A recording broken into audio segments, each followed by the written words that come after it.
Well, good evening, everyone.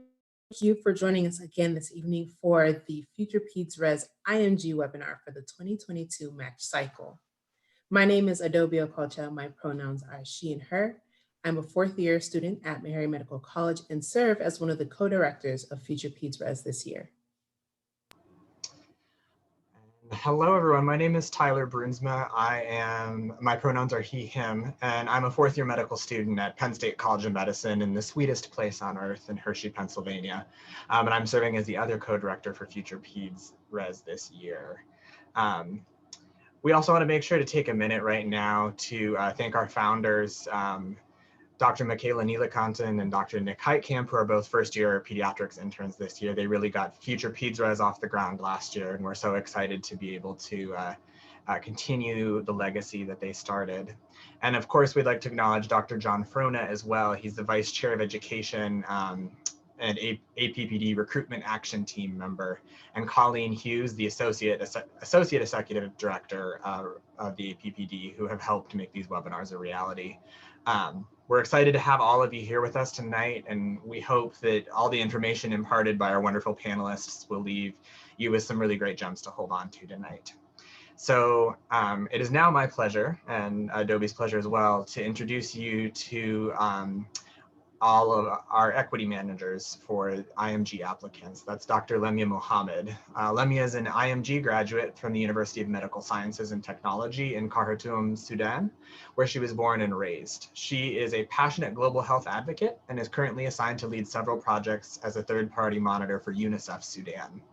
Lamia is also currently a PICU physician at Sudan's largest children's hospital and only PICU in the country. So please join us in welcoming Lamia this evening.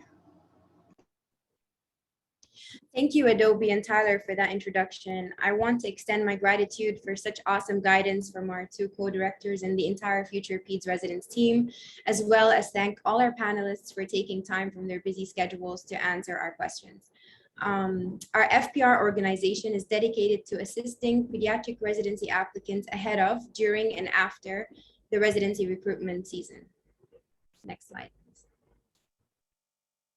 Our series goals are to provide pediatric residency applicants with the foundational knowledge surrounding the 2022 match interview season, as well as well-rounded insight into the benefits of programs by region, and we have devoted time for Q&A in every webinar. Next slide. Today's IMG session goals is to provide the IMG residency applicants with tools towards empowering themselves as strong applicants for the match 2022 residency cycle, advice on finding mentors and sponsors to help them navigate the virtual seasons, recommendation on how to avoid major pitfalls, and answers to questions applicants had for program directors and educators in the field. Of course, you can follow us on Twitter and use the hashtag for today's event, hashtag Future Peds Residence Webinar, to join the conversation and ask us your questions. We will answer these questions and those from the Zoom chat during our Q&A portion of today's webinar. Now, please join me in welcoming our representatives from the APPD and COMCEP. First, we have Dr. Joseph Giganti. Dr. Joseph Giganti is the immediate past president of COMCEP and serves as the Director of Education at the Vanderbilt Academy of Excellence in Education and the Director of Education for the Vanderbilt Office of Faculty Development. He is a professor of pediatrics at the Vanderbilt University Children's Hospital and practices clinically in academic general pediatrics.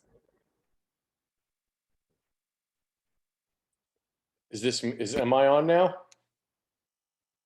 All right, so hey, yeah, guys, just kind of a warm welcome to you. And I think for those of you who are not familiar with COMCEP, it's an acronym for Council on Medical Student Education in Pediatrics.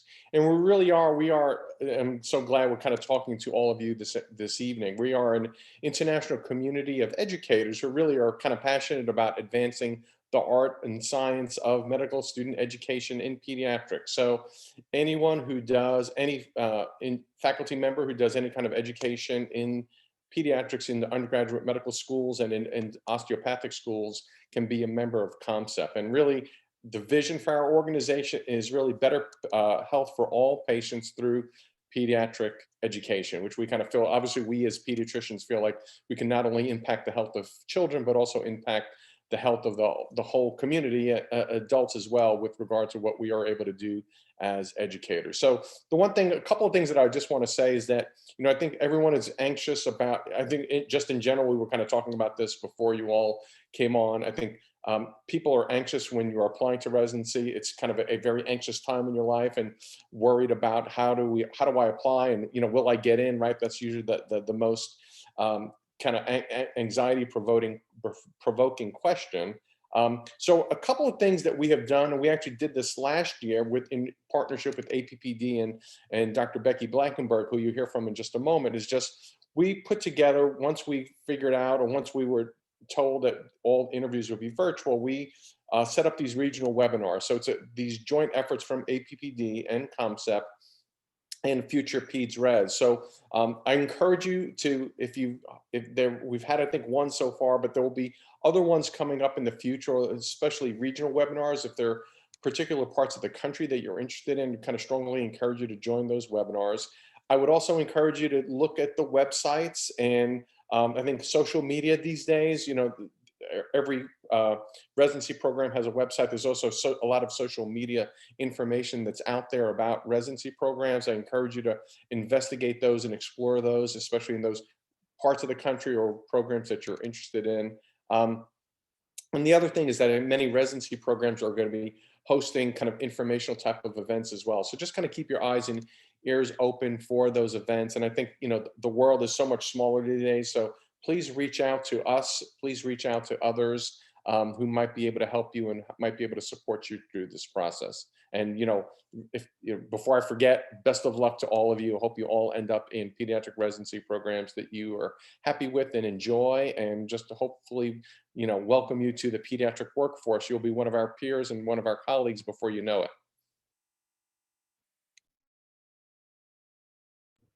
Thank you, Dr. Giganti. Next, we have Dr. Lavjay Bhutani.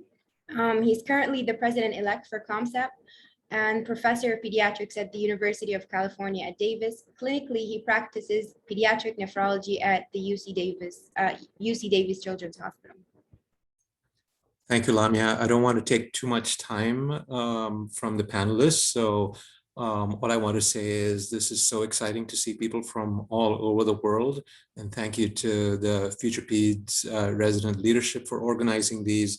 I do want to say that today's session is especially meaningful to me because I myself am an international medical graduate, and so have had firsthand experience with some of the challenges that IMGs face when applying for a residency program.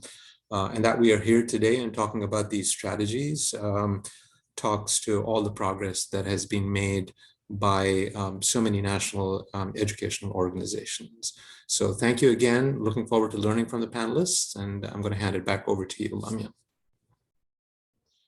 Thank you, Dr. Bhutani. And last but not least, we have Dr. Becky Blankenberg. She serves as the president of the Association of Pediatric Program Directors, as well as the Associate Chair of Education in the Department of Pediatrics at Stanford University. In her clinical practice, she sees patients as a pediatric hospitalist at Lucile Packard Children's Hospital. Thank you so much, Lamia, and thank you, Tyler and Adobe. Future Peds Res has done an amazing job putting together these webinars, and huge thanks to our partners, ComCep, and everyone here from APPD. APPD, our Association of Pediatric Program Directors, is 4,200 residency and fellowship program directors who care, and the coordinators and associate directors and chief residents who really care about helping you find the right program and transition into the right place. I just wanted to say to all of you as international medical graduates how much we value you. You play such an important role in our residency programs. You make up 35% of our pediatric residency spots, and you bring such a wealth of perspectives and diversity from all around the world. And this is an area that we deeply care about as pediatricians. We care about better understanding the perspectives of our children and the families and communities that they live in. So we thank you that you're applying for pediatrics. We look forward to supporting you. It will be, I'd like to echo what Joe and Lavjay have said, it will be great. We are looking forward to sharing with you all about our programs and helping you find the program that's a great match for you. Thank you. Thank you, Dr. Blankenberg. Next, we have guidelines and resources for IMG applicants. We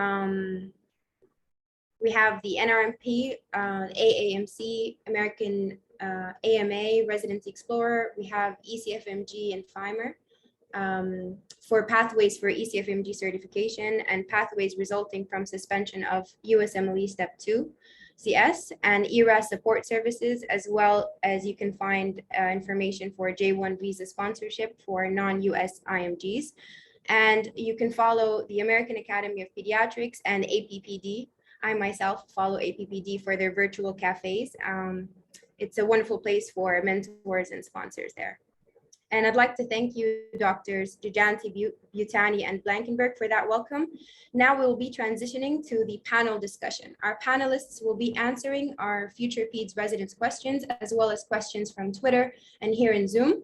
As a reminder, throughout this webinar, if you have a question to ask during our webinar, you can tweet it and add the hashtag future PEDS residents, future PEDS webinar, or drop it in the chat section of this webinar, which can be found on your Zoom toolbar. To introduce our panelists, we have Dr. Louis Carrata. Dr. Louis Carrata is the Pediatric Residency Program Director at the Brooklyn Hospital Center in Brooklyn, New York. Clinically, he practices as a pediatric rheumatologist. We have Dr. Norbert Dunias. He is a PGY3 pediatric resident at Texas Tech University in El Paso, Texas. And finally, we have Dr. Jocelyn Salvador Sisson. She is the Associate Pediatric Program Director at Bronx Care Health System and the Director of Pediatric Quality Improvement. Clinically, she practices as a pediatric intensivist. For our first question of the evening, this question goes for Dr. Dunias. How many programs should IMGs apply to this cycle? And does the APPD recommendation of only 15 programs apply to IMGs? I think Dr. Dunias unfortunately was not able to make it in time tonight, so we're just going to pass this question on to Dr. Carrata to start. Sure. I think having spoken to, having been at a program where there are a lot of IMGs, both American and visa, people who have J1 visas, I think that the 15 programs really did not apply to most of them when they were applying. And that is a general rule of thumb, I think, for most of our IMG applicants. I was actually sort of surprised. I'm an old guy, but a new program director. I've been doing this for about 4 years now, always been involved in residency. And when I spoke to a bunch of my residents last year before we did this, they told me they actually applied to upward of 100 programs even before all of these numbers went out. And I think, unfortunately or fortunately, it is a different situation for the IMG applicants. I don't want people to feel discouraged that people are saying apply to less. I think you should apply to whatever number you feel comfortable with. But it definitely, this number of 15, I really think doesn't apply to the IMG applicants, unfortunately, in terms of the amount of work you have to put into it. But I do think that a lot of the applicants are successful, and it really is about looking for a program that you think will match with you and, sort of meets your criteria, and they meet, you meet theirs and they meet yours as well. Thank you, Dr. Carrata. That was a fine answer. Our next question is for Dr. Jocelyn Salvador Sisson. Are years of graduation considered a major factor when program directors are considering an IMG applicant? And can applicants with a home residency or MPH PhD holders can be considered more favorable? So this is a very common, very valid question. And the answer is it depends. Years of graduation, we always take into account what you do after you graduate, right? And so if you're pursuing a residency, if you're pursuing a PhD or an MPH, those are, absolutely valuable factors or valuable experiences that you have to, improve yourself or further your own education. And those are actually taken towards plus points for you, right? Those are all positive things that we would take if we're reviewing some form of, CV or an ERAS application. It matters what that experience is. It doesn't matter as much, I would say, in terms of where or how extensive that experience is. I don't know that we would look differently between an MPH in your home country versus in the US or something like that. What really is valuable is that it's valuable experience for you, because eventually we don't hire you just for your name. We hire you for you.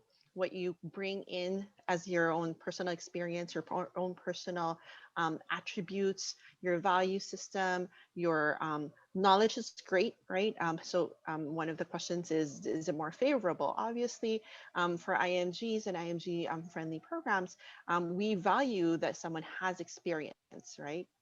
But that being said, it's also quite important for someone to be very open to learning, right? So, for example, if you are a fresh graduate and you're coming in, we don't take that against you either.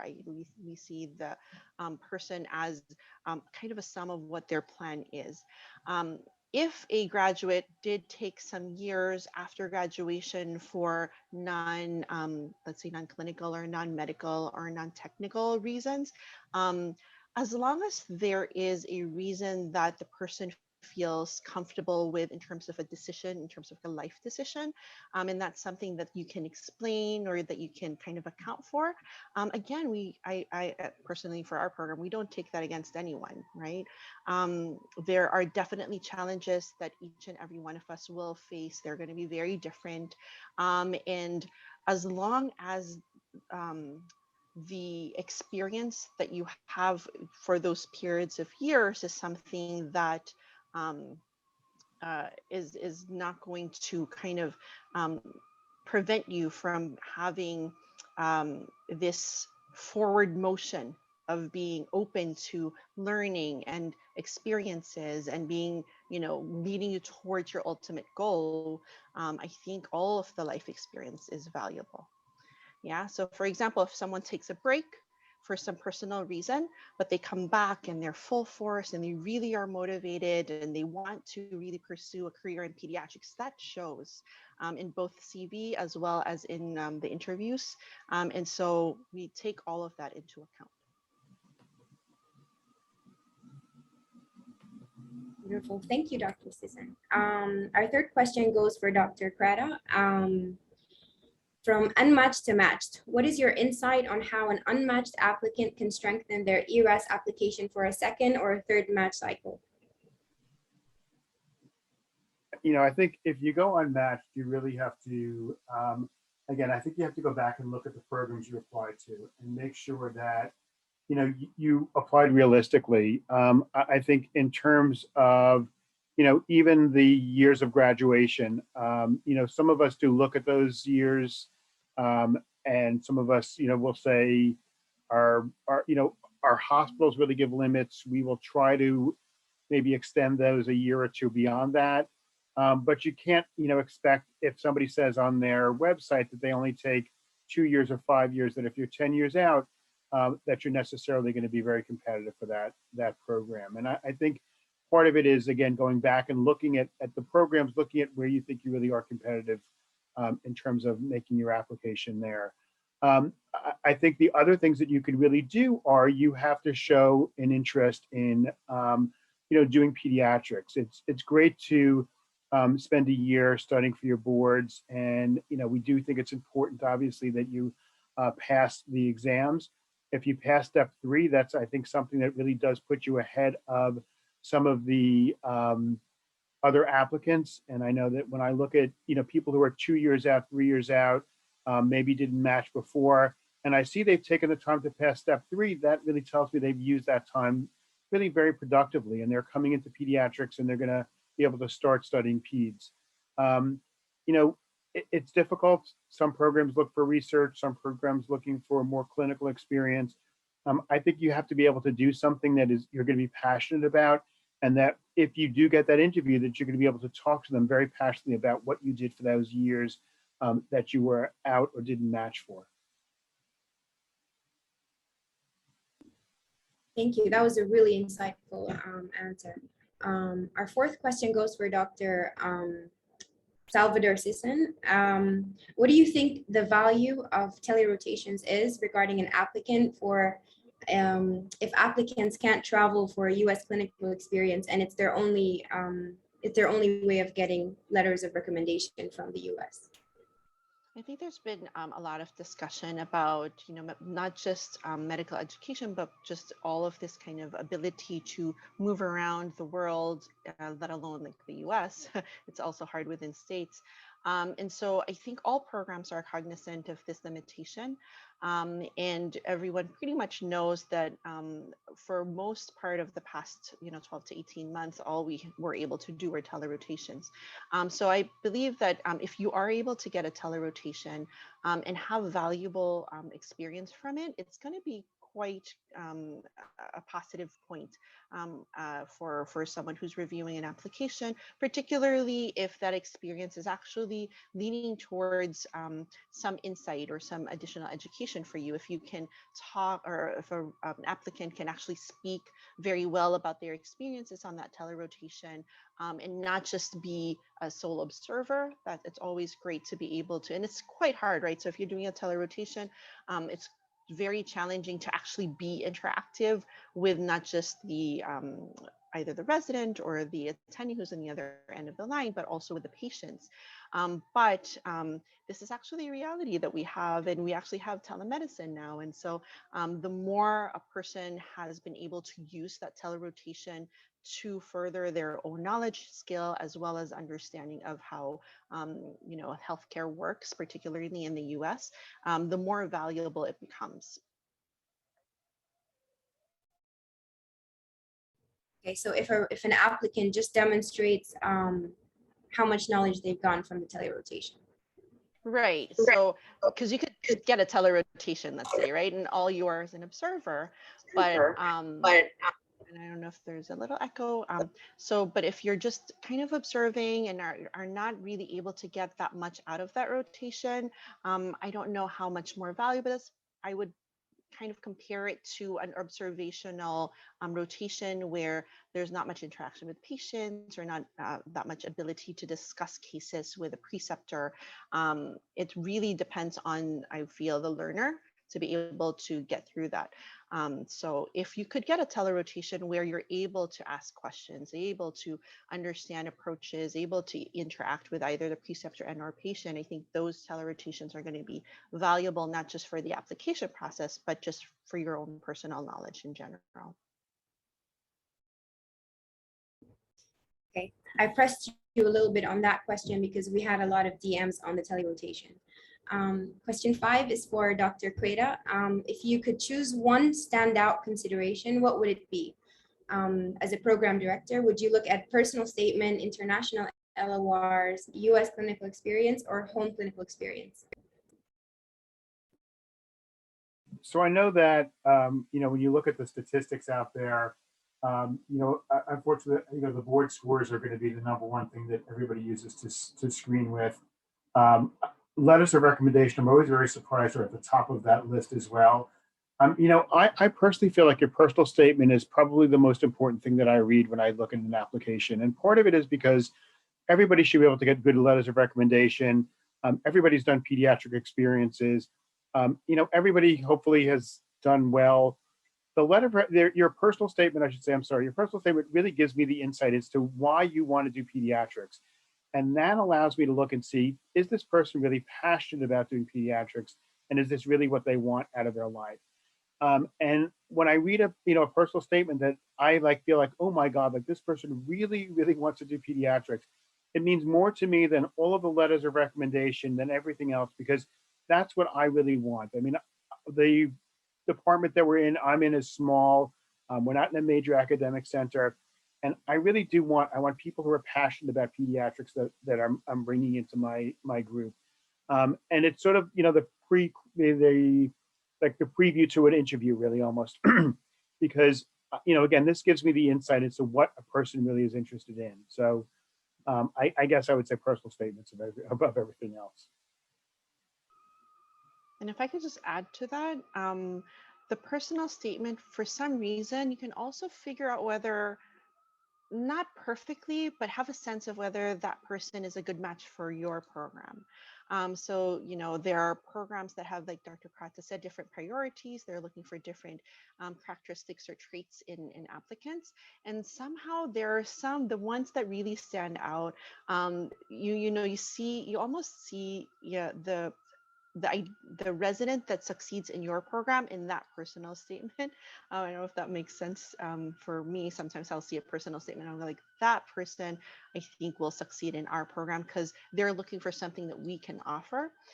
So the additional thing that I would say in a really strong personal statement is to be honest in the personal statement, in your sincerity, because there are some personal statements that will, you know, gush and like be very flowery, but when you meet that person, it doesn't seem to jive very well, and that kind of throws off a little bit of the interaction and the interviews. And so and it doesn't have to be like all flowery. If you're sincere, your meaning comes through, who you are comes through in your personal statement, you ideally will find a program that will match that for you. There was a question that was just put into the chat about personal statements. And, you know, I am a faculty advisor, I guess, for an IMG medical school as well, or I do some faculty advising with that, just not officially and not in any great capacity. But, you know, when I talk to any of the students about their personal statements, it really has to be, it's not just the interesting case, it's why it was interesting to you. Everybody has an interesting case that they see. Why was this interesting to you? Why, you know, everybody has a friend that something happened to, or everybody has a grandmother that, you know, got sick or whatever it is. Why was this something that was a turning event for you? And that's really what we want to see when we read this. I guess the passion really has to be the sort of where was this drive from? Not just because it's interesting, but how did this affect you? And I think that really changes the way that you look at the application as well.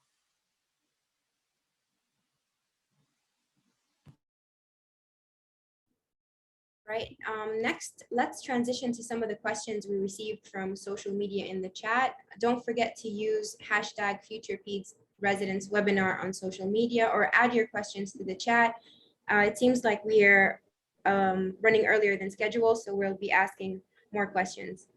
One of the questions that came in from social media is, I am an US IMG and I've been having trouble getting the department where I did my pediatric rotation to submit the LOR, no AAMC account or language barrier, etc.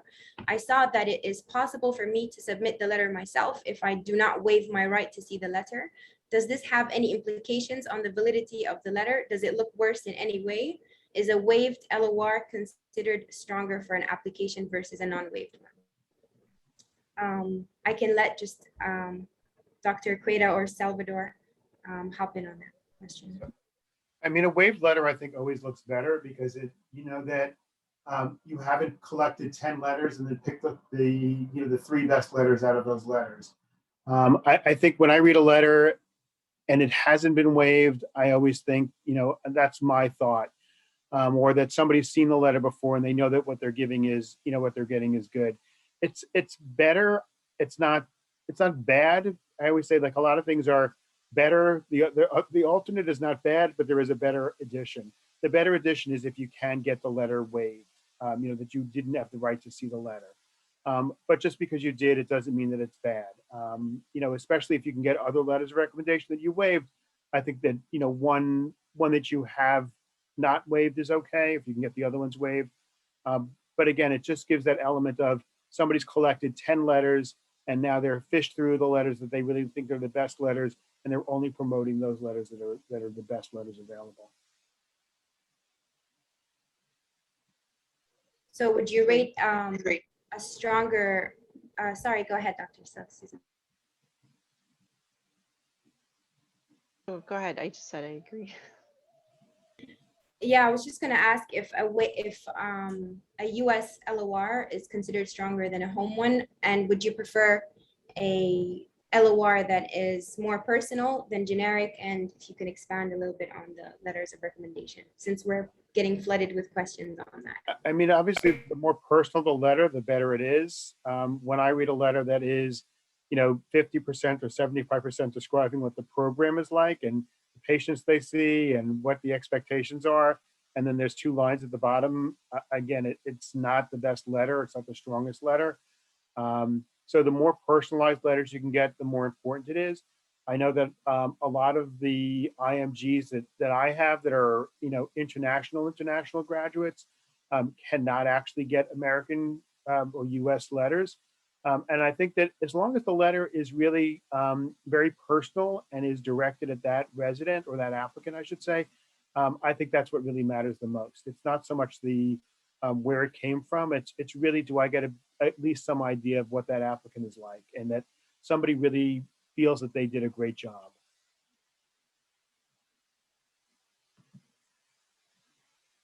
Okay, Tyler has a question for Dr. Blankenberg. Yeah, I just wanted to throw one question over because I saw a good one that asked just about when can programs actually view these applications, kind of when should we be hitting these deadlines to make sure we have everything into programs so that we're the most competitive applicants. That's a great question. They've changed the ARIS opening date for programs to be able to see applications to September 29th, 2021. So we'll be able to see the application materials the first time that day. I would recommend making sure everything is in by then, because I do think some programs at that point are looking through all their potential applicants and may or may not, but go back to the later applications that come through. It also shows how seriously you're taking this process.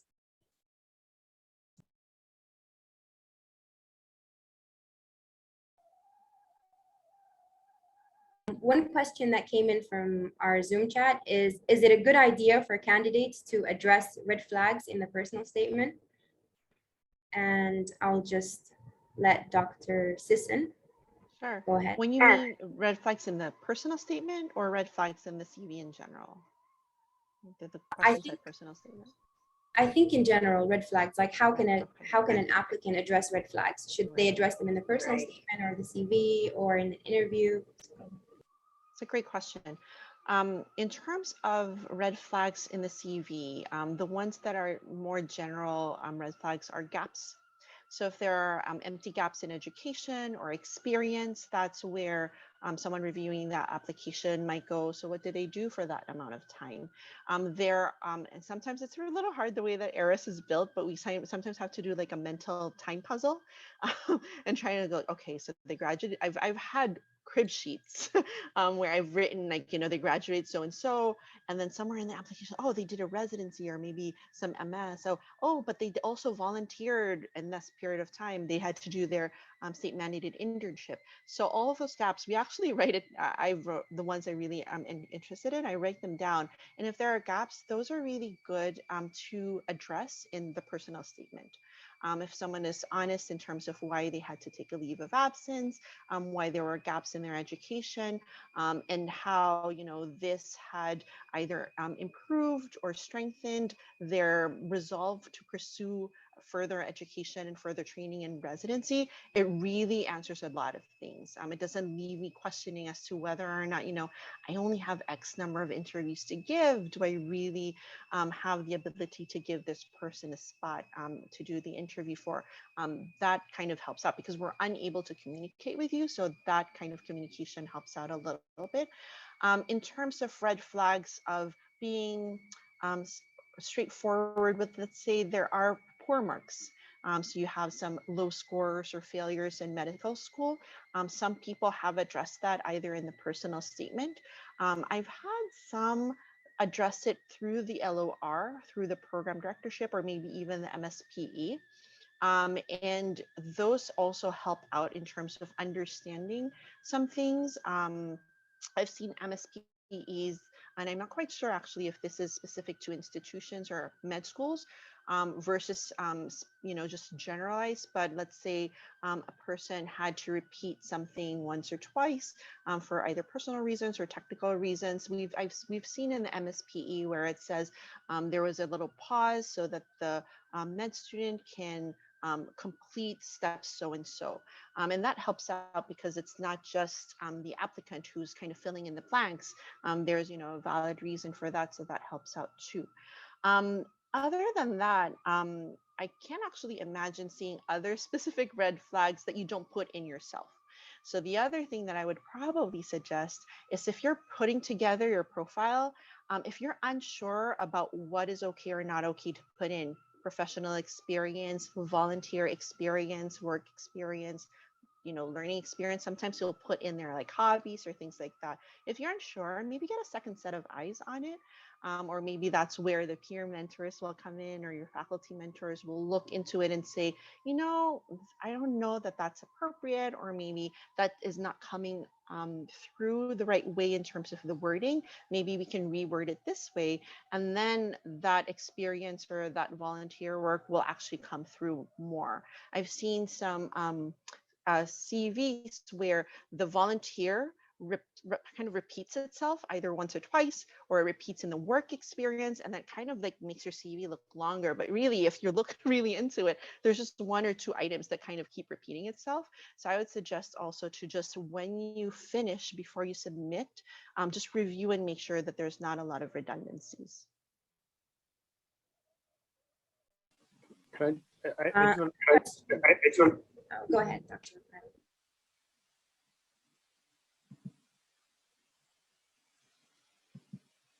I think that if there are glaring red flags, it's probably, again, I think it depends on the intensity of your red flag. Really intense red flags, I think, probably should be addressed in your personal statement, or at least in your ERIS application. And my advice to everybody about these sort of red flags is not just say, this is out there, this is bad, what happened. It's really also about talking about what you learned and the lesson you learned from it, and how you corrected it, and how it shouldn't happen again. Because that's, as the program director, everybody has a bad day. Something bad happens to them. What was the lesson you learned? And what is this? How are you going to fix this so that in the future, you're really not, when this sort of obstacle comes up again, you'll be ready to face it, and hopefully you will succeed in your next trial of doing this. I think that's really what's important. And there was somebody that's asking about low scores. Low scores are different than a failure. I think low scores may not necessarily need to be addressed, but a failure may need to be addressed because you really do have, that's sort of a glaring, almost obstacle out there that somebody's going to say, what happened? Why did this happen? And especially if you were able to pass with a very high score the next time, because it shows really that you were able to overcome that obstacle. And that's something that when I read about that, I think, wow, this person really did learn a lesson. They were able to turn things around, and something positive actually came out of this. So, I think that's what's important, is if you can't explain something in a positive light, then, it may not be the best place to always go right into it with your personal statement. But, if you're going to address these really, red flags, there should be something that's positive that comes out of it.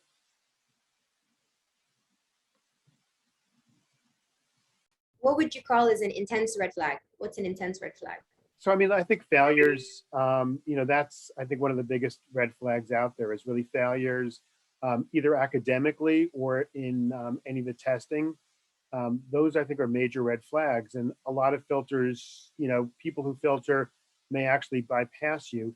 People who are sort of being a little bit more generous will take you in, but then I want to see, what did you do about this? What was the, again, what was the outcome? You did great the next time. What was the lesson you learned? How did you do it? I think, there are, those are sort of the major red flags. I also think that, people do different things in their lives, and those are not necessarily red flags. But if you, worked someplace and had a different career, that's great. And that's the kind of experience. I know some people think of that as a red flag, that you didn't do, medicine your whole life. And, I've interviewed people who were, in motocross, or there was somebody who was a professional surfer. Those are actually great experiences, and try to turn that into something positive. And I don't think those are red flags at all. But I know that other people think, oh, don't talk about that. That's not really, that's not research. That's not medicine. That's actually something that's great that you did. And what was the skill that you learned during that?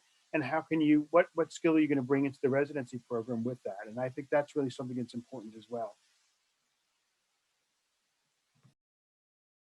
Another question we have is, and this is for both of you, do program directors look at US MD, US IMG, and non-US IMG applicants differently? If so, how and what are the things that make a non-US IMG stand out on ERAS or in an interview for a pediatric residency program?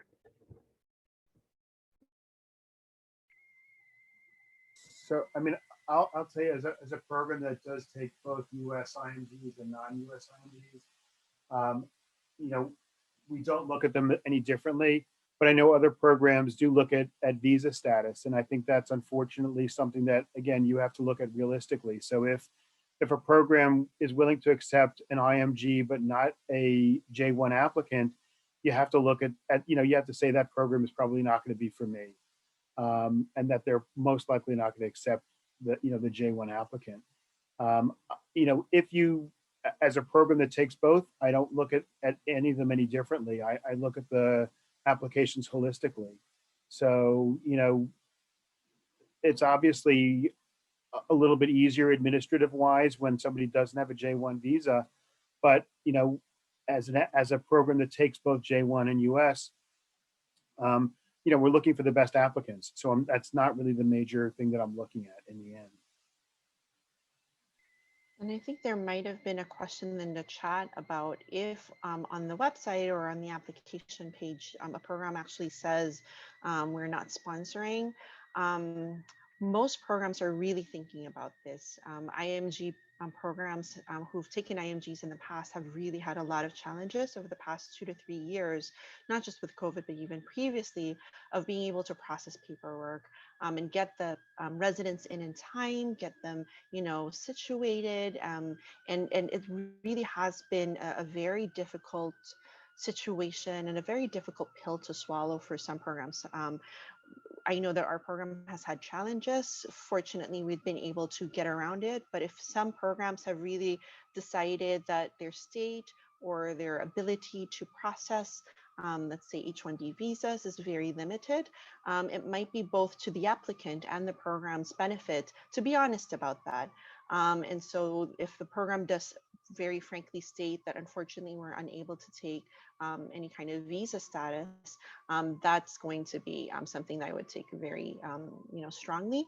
And if we do, and I kind of echo everything that Louis said, in terms of US versus non-US, it really is the strength of that applicant. So let's say that, you're born and raised, so I'm born and raised Filipino. If I were to look at my own CV, I wouldn't take it against me that I was born somewhere else. It would actually say, we actually try to see in that country or in that place, is this medical school, like how is it? We try actually to see for the more common areas, a sense of how challenging or not challenging the experiences are in particular places, and actually give kudos or credit to people who are really going through medical schools that are quite challenging, and take it as a positive. So, if you're not getting any US experience, you're not a US citizen, don't be discouraged by that. Be secure in knowing that if you are a strong candidate, you are a strong candidate, and the ideas that comes through.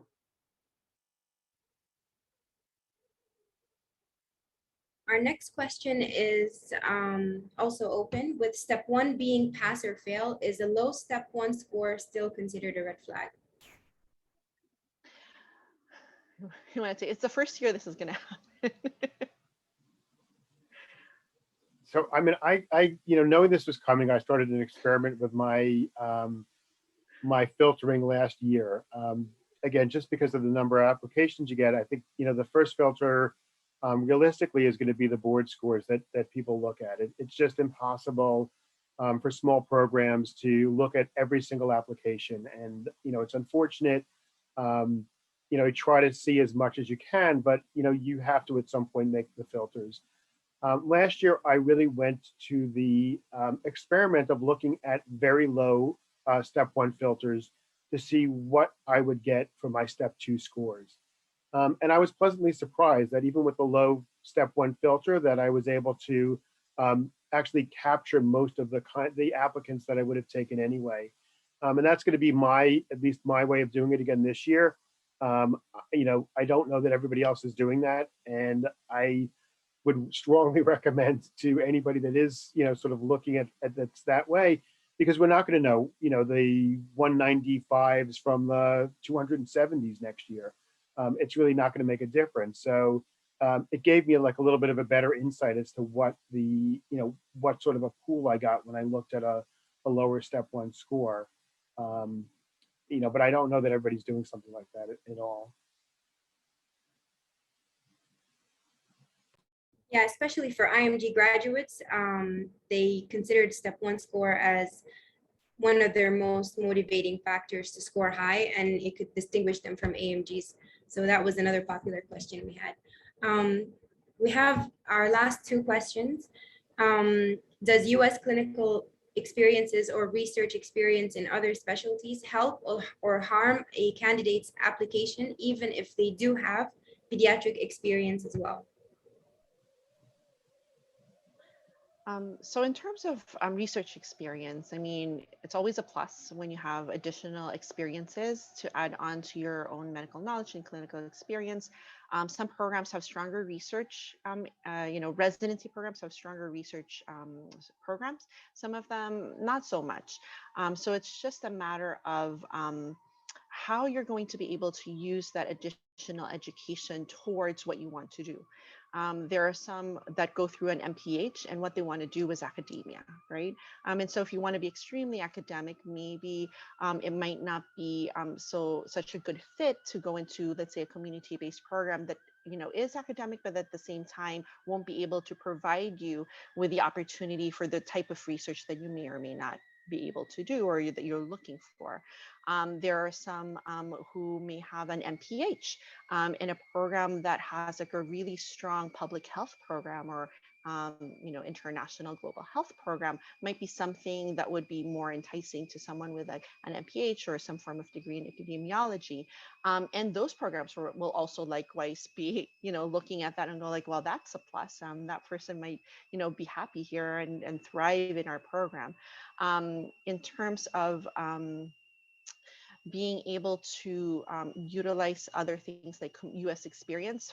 For me particularly, and I don't know if Louis may or may not agree, I think we generally think that knowing the US experience is not so much knowing the medicine, because medicine, we'd like to think the body's the same no matter where we go. And you're going to learn pediatrics no matter where you go. Every single program in the US is following ACGME guidelines, and we're all going to graduate, hopefully really great pediatricians. But it's just a matter of understanding how the system works, right? So understanding the US system, understanding maybe how sometimes the EMRs are, the insurances are, how some of this cultural differences are going to be in terms of how to address patients, communicate with patients and families, understand the specifications of a pediatric population here versus somewhere else. Those are the things that I would think would be beneficial in having a US rotation. And so that would probably, for me, be the thing that gives you a little extra understanding of how the system is, and kind of hit the ground, if not running, at least standing and not kind of falling very often in the first 1 to 2 or 3 months that you're here. That being said, we've also had a lot of residents who have no US experience or no US background come in with the right mindset, good motivation, very open to learning, very open to learning about systems that do fantastic. And so it really depends on your own personal outlook on how you can use your own knowledge, your own skills to be able to maximize the experiences that you're going to have in training.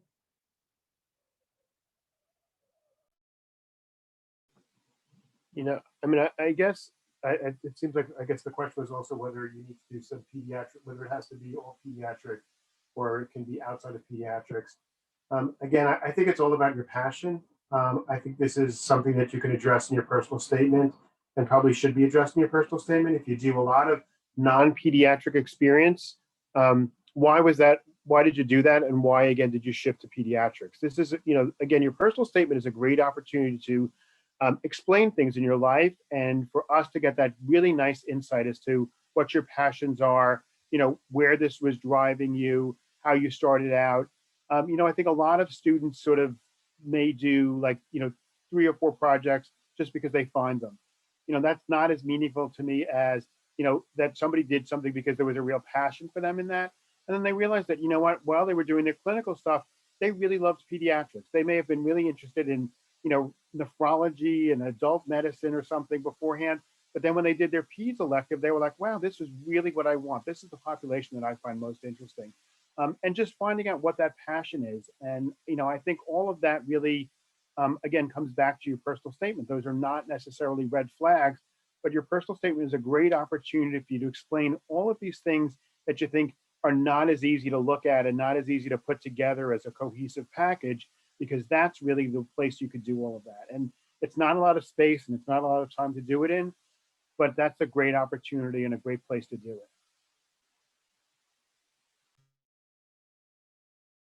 And our final question, and this one's open for Dr. Becky as well. How do you assess if a program is IMG friendly? So there's Residency Explorer and there's many facets, but how would you assess if a program is IMG friendly? I mean, you have to look at the website and see where the applicants are from. I think, again, when I speak to IMGs and they tell me that, certain programs accepted one IMG 3 years ago, I have to say to them, who is that person? Where do they come from? And realistically, if you're not, that PhD who's coming with a lab, that maybe you're not necessarily going to be matched to that program. You have to be realistic. And I think that, if you are realistic and you do your research, you can find programs that are going to be out there that will meet your requirements, and they'll meet, both of your requirements will be met in the end as well. It's not always going to be 100%, but I think there's a lot out there that you just have to do some extra research to find.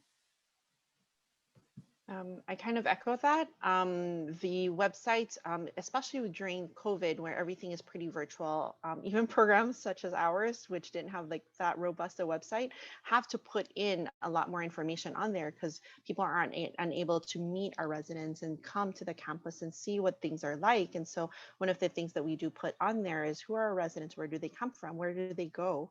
The other thing that I would suggest is if you actually have, people that graduates that that have come and trained here, try to find a network and see where are people going and how are their experiences. And it's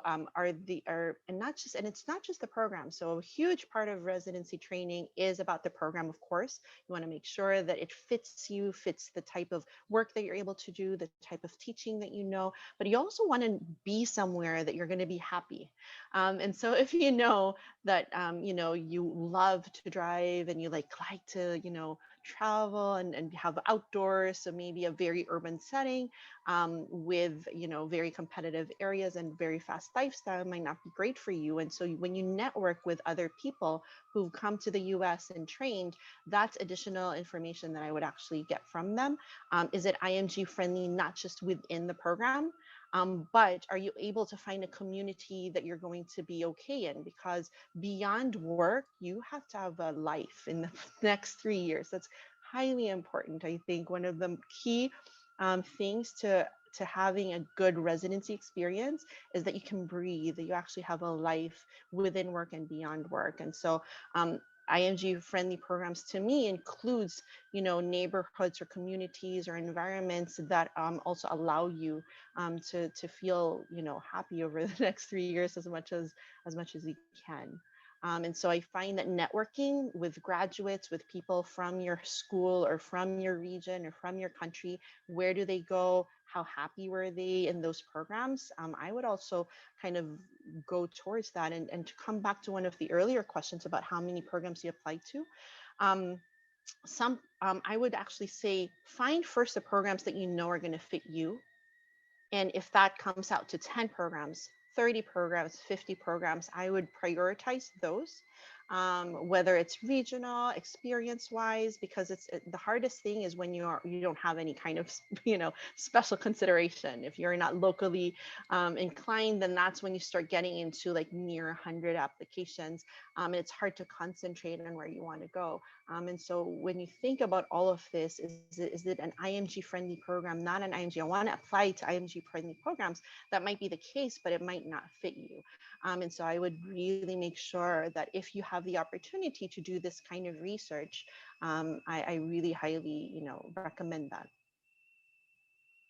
I actually, there have been applicants where we actually go, because I likewise come from a small community program in New York City, and I go like, how do you know about us?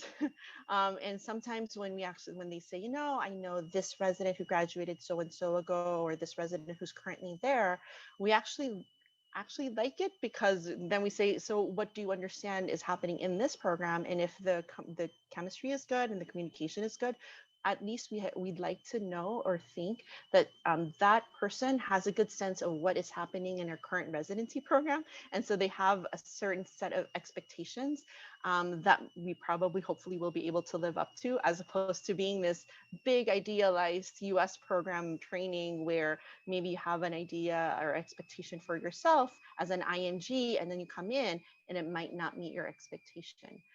So I would say putting in the research and networking and seeing what programs are going to be good for you is helpful.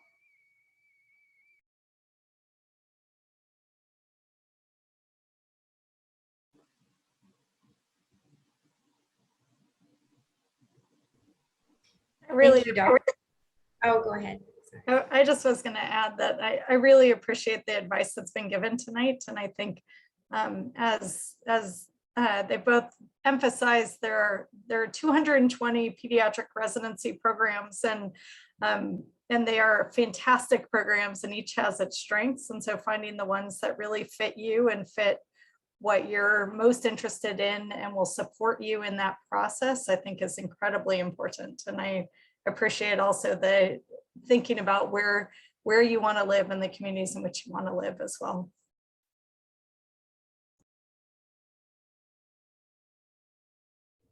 Thank you, Dr. Blankenberg. And thank you to all our panelists who took time out today to join us. To conclude our evening, I would like to turn it back to Adobe. Thank you, Lamia, and thank you as well to you all for putting work into the session and coming together with us again. Once again, we hope that everyone was able to glean some important information from today's IMG session. Thank you again to our panelists and representatives from D and Concept. As application and interview season get into full swing, we definitely want to remind you again that we will be having our DO-focused webinar on August 5th, as well as regional webinars featuring residency programs from across the country throughout August and September.